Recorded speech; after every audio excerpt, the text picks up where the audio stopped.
శ్రావ్య films banner మీద వస్తున్నటువంటి miss Leelavathi సినిమాకు నేను మ్యూజిక్ అందించడం చాలా చాలా హ్యాపీగా ఉంది.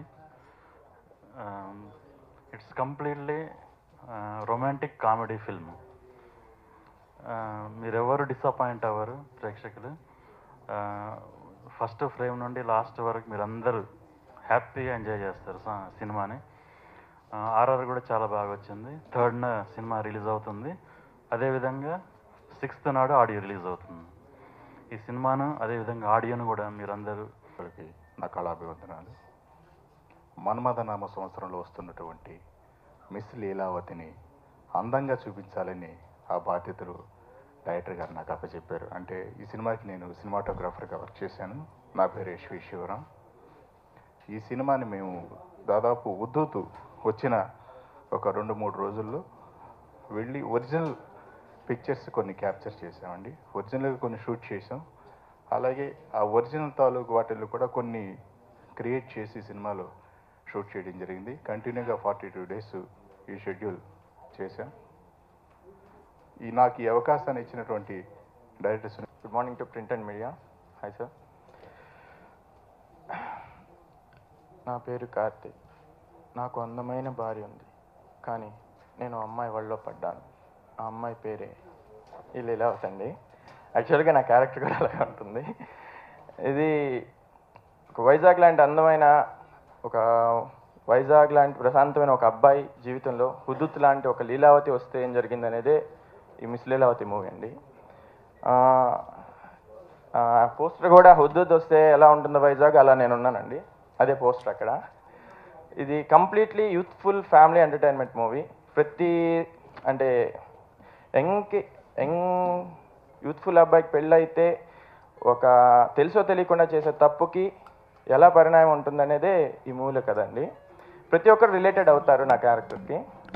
సో ఈ మూవీకి ఇంత మంచి అవకాశం ఇచ్చిన మా డైరెక్టర్ సునీల్ కుమార్ రెడ్డి సార్కి, మా ప్రొడ్యూసర్ రవీంద్రబాబు సార్కి అండ్ బాబురాజు గారికి చాలా థ్యాంక్స్ చెప్పుకుంటున్నాను. అలాగే నాకు సపోర్ట్ చేసిన డిఓపి శివప్రసాద్ సార్కి అండ్ ప్రవీణ్ సార్కి, ఎడిటర్ శివ గారికి అండ్ మై ఫ్రెండ్ మహేష్, ఇంకా నా క్రూ అందరికీ ఆల్ ది బెస్ట్ చెప్తాను. Thank you very much. యావరేజ్గా ఉంటుంది నా పిల్ల. స్టేట్కి ఒక మిస్ లీలావతి ఉంటుంది. అలాంటి దుర్మార్గమైన క్యారెక్టర్ చేశాను నేను ఈ సినిమాలో. కార్తీక్ ఇలా కావడానికి కారణం నేను కూడా కొంచెం బాధ్యత వహించాల్సి వస్తుంది. నా మాటలు వినే వాడు అలా రెడీ అయ్యాడు. గంగపుత్రులో మంచి క్యారెక్టర్, తర్వాత అలాంటి మంచి క్యారెక్టర్ని మళ్ళీ ఈ సినిమాలో చేశాను.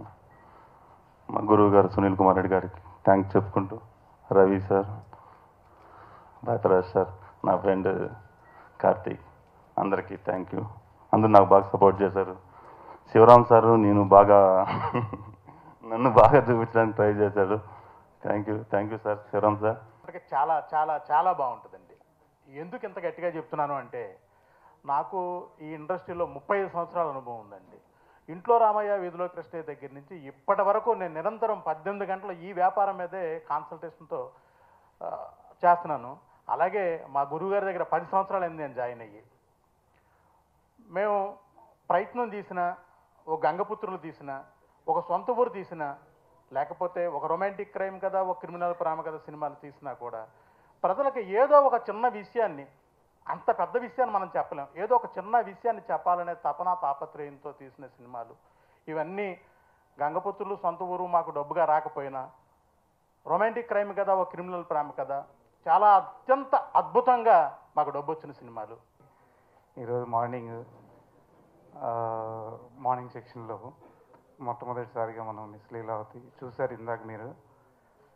సునీల్ అంటే ఫస్ట్ సినిమా నుంచి ఇప్పటివరకు అప్గ్రేడేషన్ అవుతూ నాలెడ్జ్ ఇంప్రూవ్ చేసుకుంటూ ఎక్సలెంట్గా ప్రతి సినిమాని బాగా చూపించుకుంటూ వస్తున్నారు. ఈ సినిమాలో కూడా మంచి మంచి లొకేషన్స్, మంచి అందమైన అమ్మాయి, మంచి స్టోరీ అన్నీ, అంటే ఒక మంచి సినిమాకి అన్నీ కుదురుతాయని అంటారు. మరి నేను ఇది అన్నీ కుదిరాయని అనుకుంటున్నాను.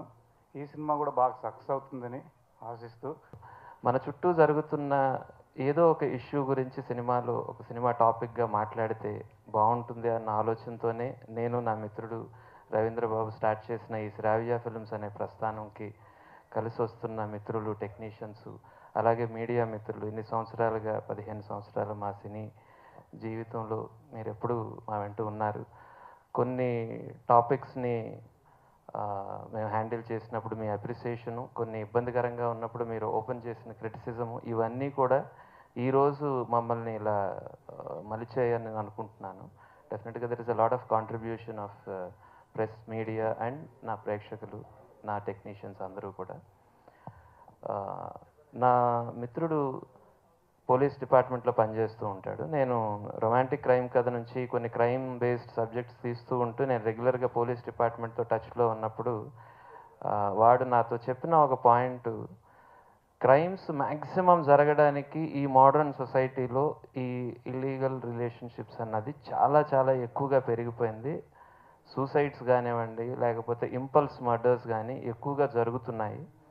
ఈ ఇష్యూ గురించి నువ్వు ఏదైనా డీల్ చేస్తే బాగుంటుంది, ఎందుకంటే ఇది ఆల్మోస్ట్ 40% వరకు ఈ మోడర్న్ సొసైటీలోకి క్రీప్ ఇన్ అయిపోయిన ఒక నీచమైన క్యాన్సర్, ఒక ఫ్యాక్ట్. మనం ఒప్పుకున్నా ఒప్పుకోకపోయినా ఇబ్బందికరంగా ఉన్న ఫస్ట్ టైం ఈ అక్రమ సంబంధాల కుటుంబానికి హానికరము అన్నప్పుడు కొంతమంది they were shocked and taken a back. ఏంటంటే ఇంత పచ్చిగా ఒక విషయం చెప్పేస్తున్నారా మీరేమన్నా అని. బట్ నేను చెప్పదలుచుకున్నది ఏంటంటే రిలేషన్షిప్స్ తాలూకా డైల్యూషన్ ఒక సమాజాన్ని ఎలా దిగజారుస్తుంది అని చెప్పాలి అనుకుంటూ దాని థాట్ మీద వర్క్ చేస్తున్నప్పుడు ఈ హుద్హుద్ జరిగింది. అండ్ ఆ టైంలో హుద్హుద్ గురించి జరిగిన డిస్కషన్కి ఈ పర్టికులర్ దానికి ఒక అన్క్యానీ రిజంబులెన్స్ మనకు కనిపిస్తుందండి.